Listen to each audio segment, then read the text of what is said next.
So my tagline is, where there's a team, there's a way, and that really proved true with Team 2 this year. Best times at Roaring Fork High. Rough times.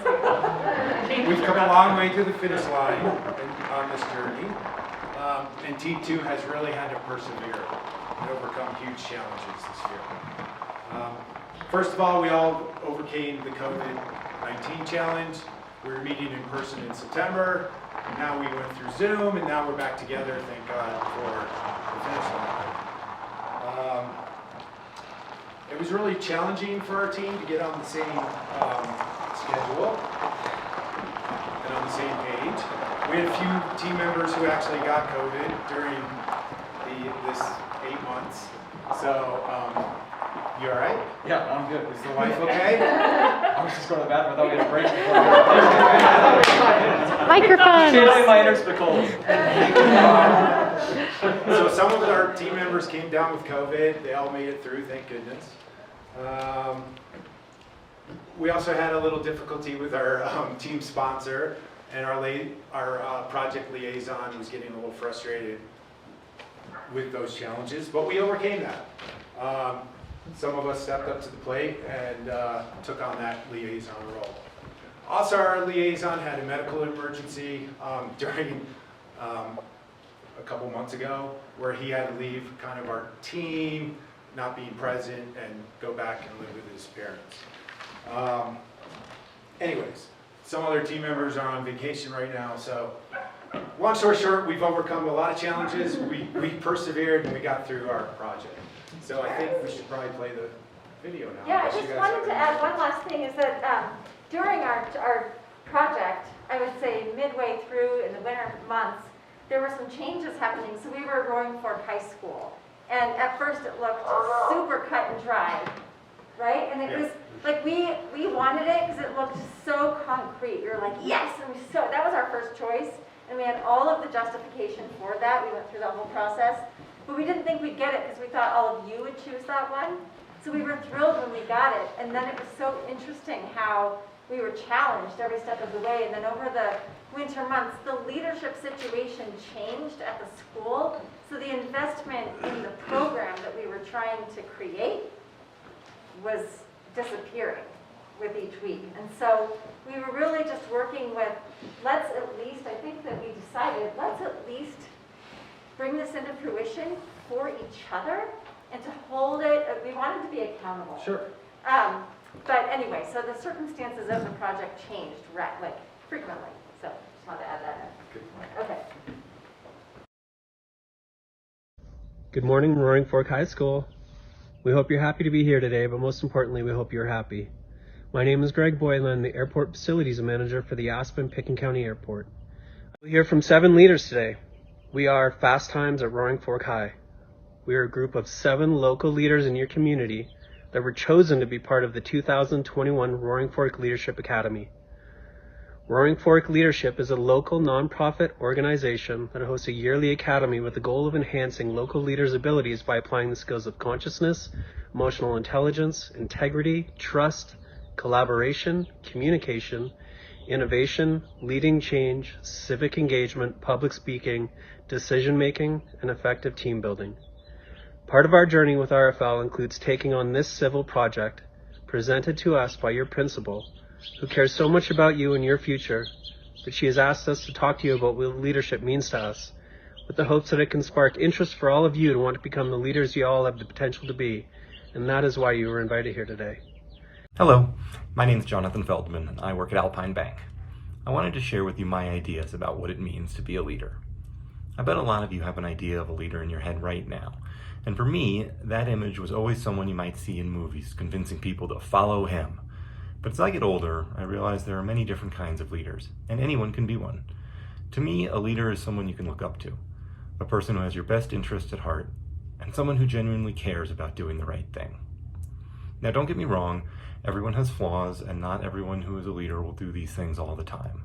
But for the most part, they have their hearts in the right places. If you notice, one thing I didn't mention about being a leader was being a boss or being in charge of people. Anyone can be a leader. Haven't you ever heard of leading by example? As soon as someone looks up to you, trusts you, and wants your help, you have become a leader. Leaders have big responsibilities because as one, you have the ability to influence the way other people think. So in any position you find yourself in, act like a leader. Be caring, kind, and don't use your position to hurt others. You may not even realize you are a leader until you start to think of some of these things. But think about it. Who looks up to you? Who asks your advice? Who asks for your help with their homework? I bet most of you are already leaders in some way, so try to remember to act like one. My personal statement on life is to give a crap. And I know that might sound weird to a lot of you, but here's what I mean. Care about the outcome of things. I know it sounds like something everyone already does, but if you really think about it, you'll realize a lot of people don't. When the dishes are clean enough, when the driveway is mostly shoveled, when your homework is good enough, your friend needs to talk but you're too busy, the kid is getting bullied but it's not your problem. These are all little things, but if you live your life saying you give a crap, maybe you can influence others to do the same. Obviously, that's just my take. You're listening to 7 of us right now, and between us all, we have different ideas of what makes a leader. And we're all right and we're all wrong. There is no right answer. It's whatever you choose to make it. I hope I've made you think of a few leaders. Hello, Roaring Fork High School. My name is Josh Axler. For the last year, I've been the general manager at Ragged Mountain Sports right here in sunny Carbondale, Colorado. As a leader in the shop and a liaison with the outdoor community here in town, I've learned a lot about leadership. We are so excited to be giving you the opportunity to learn and grow within your own leadership capabilities as well. Leadership to me means a lot of different things.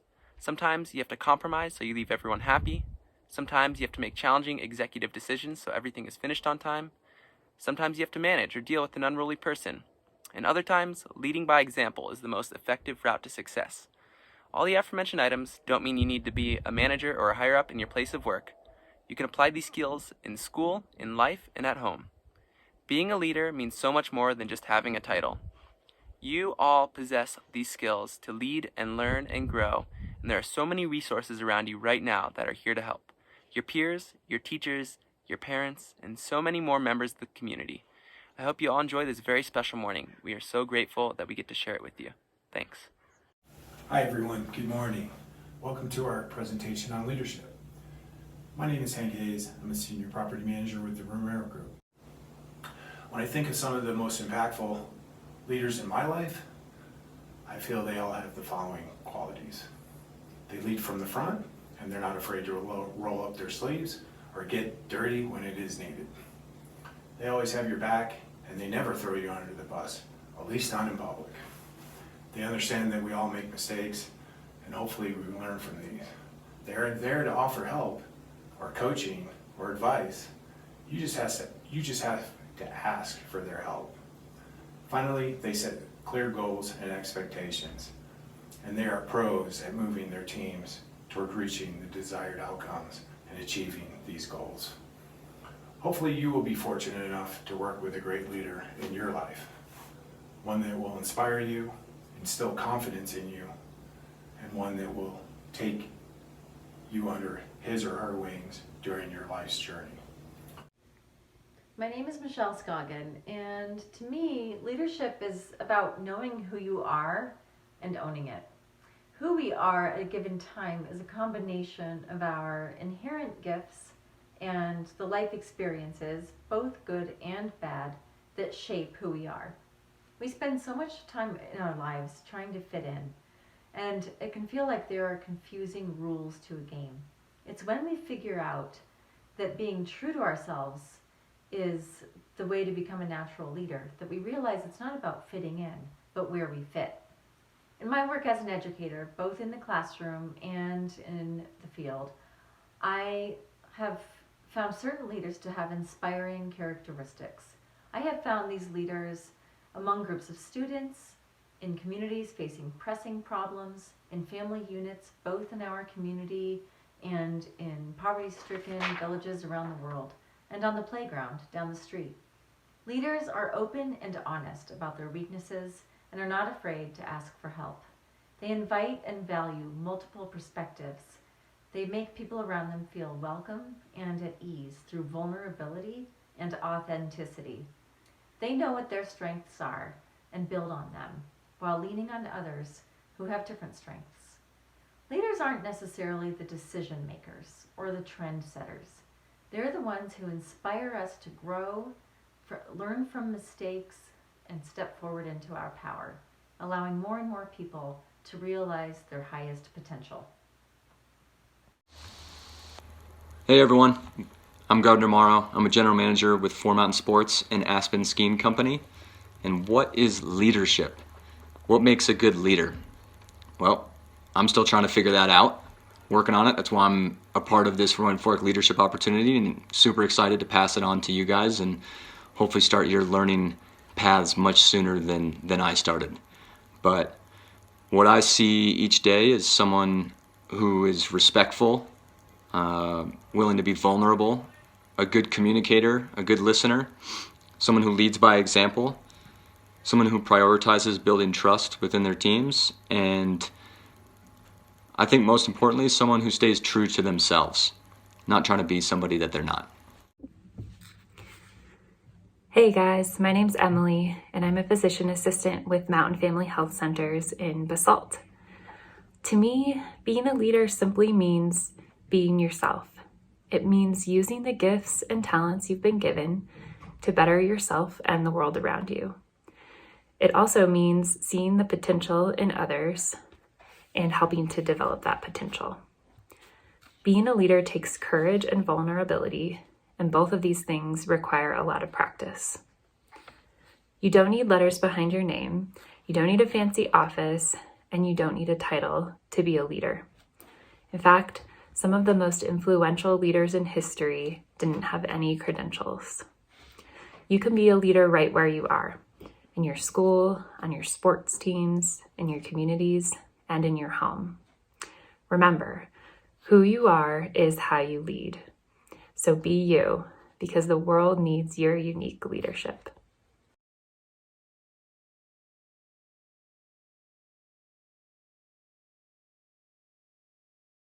Most enjoyable projects.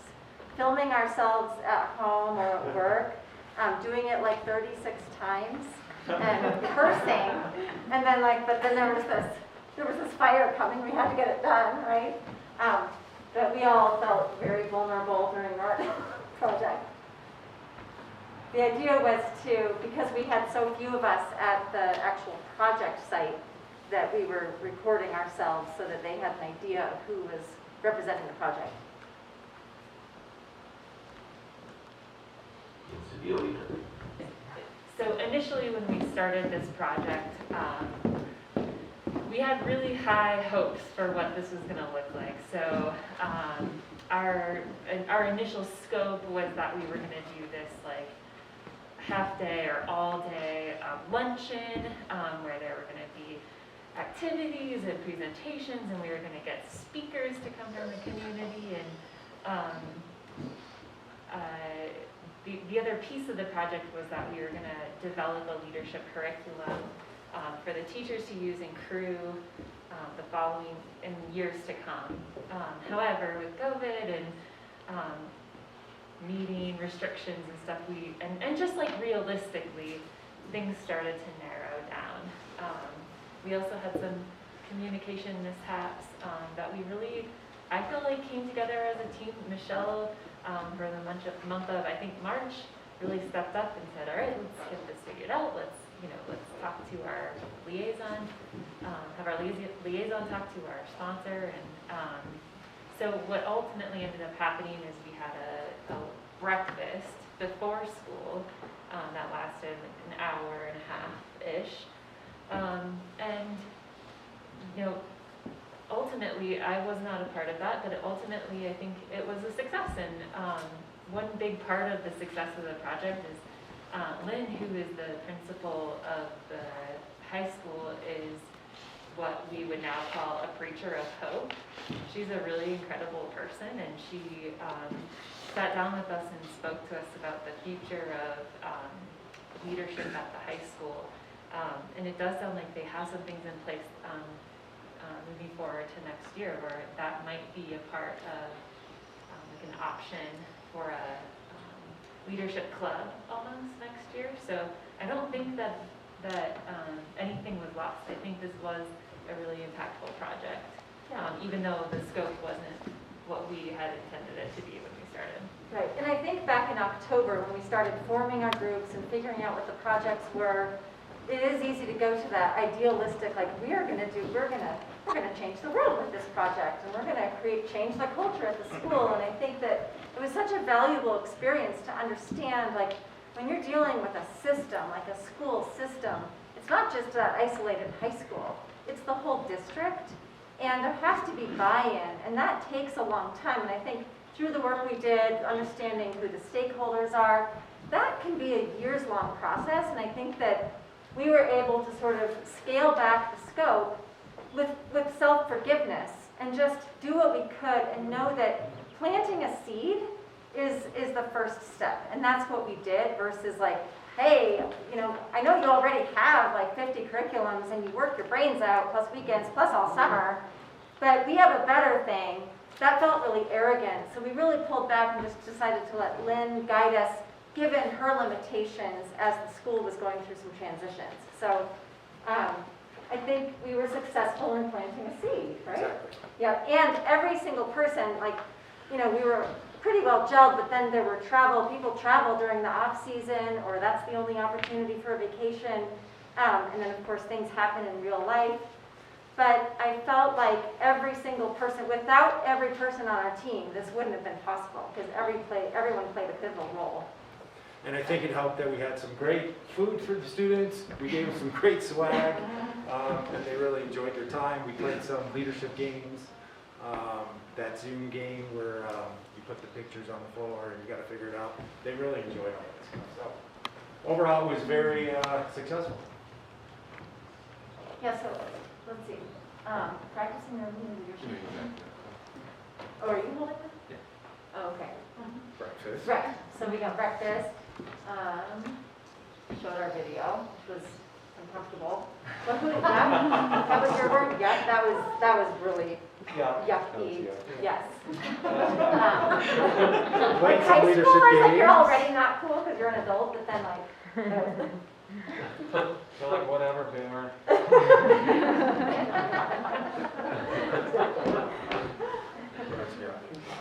All the great swag donated by Alpine Bank. Thank you, Alpine Bank.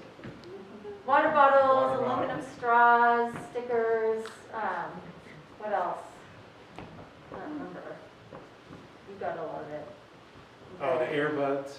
Yep, and then there was a big banner for the school that Greg had made. We just try to style them out, kind of like Andrea and RFL does when we come here. Made them feel important. And then kind of just touching on individual goals to go through, because who's here. Hank, if you want to go ahead. Yeah, I think Jessica might have said it earlier. I'm not one to trust the process, and that's a big part of RFL. So I really struggle because I'm someone who wants to get things done and get them done right away. So moving forward, not having a plan really until crunch time was really unsettling for me. And I don't know if I'll work that way in the future, but I'll definitely try to have more of an open mind moving forward. Personally, one of the things I learned is rather than react emotionally to things, I need to step back, think it over, and then formulate a good, proper response. That'll lead to better communication on my part. That's something I've struggled with in the past, so RFL really opened my ears and eyes to that. So that's just a few of my goals. What about you?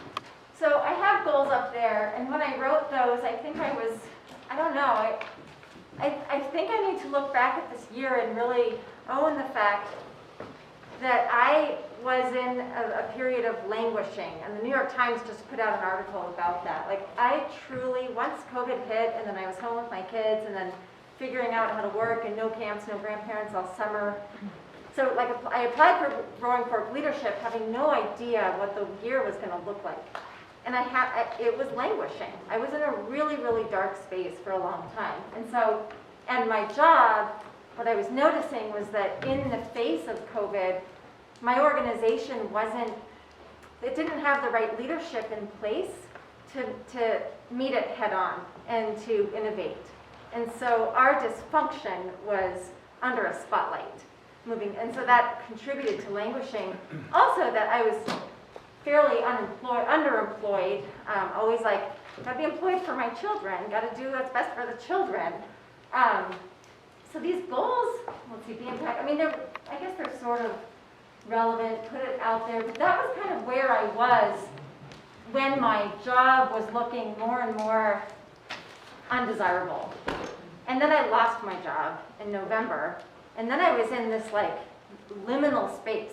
There was no definition. I was sinking and not feeling super confident, because the longer you go either underemployed or unemployed, it's really hard to build up that self-esteem during COVID, when you're isolated.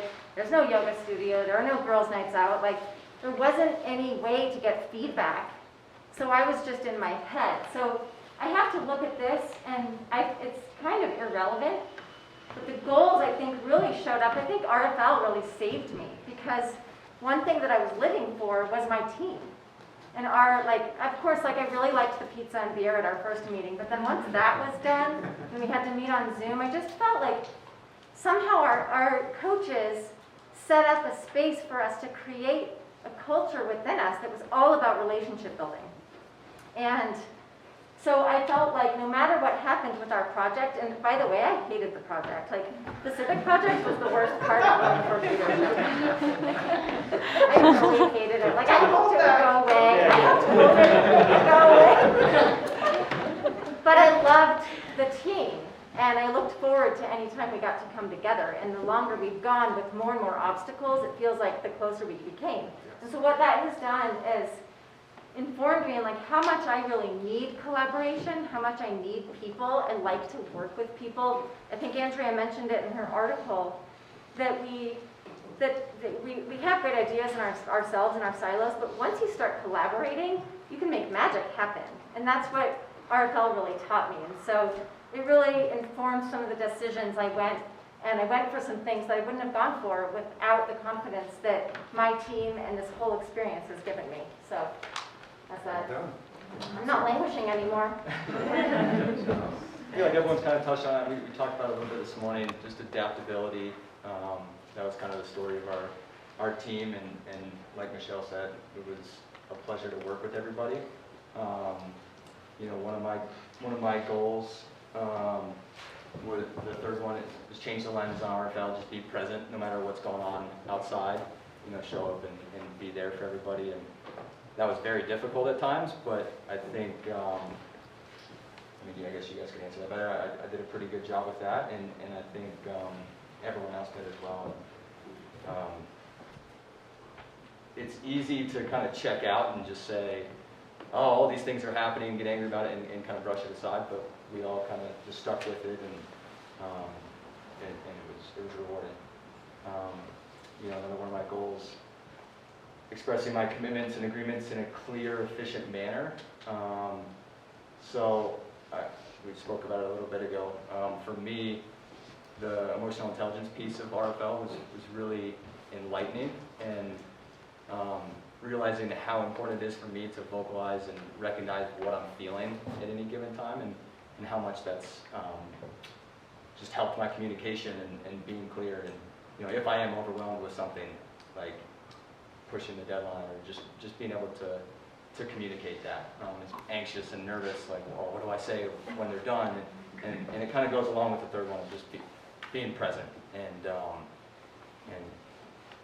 RFL as a whole has given me a great opportunity to kind of work on those skills in this environment with these guys who have been, really open, and like Michelle said, it was something to look forward to when all hell was breaking loose in the world. So, yeah.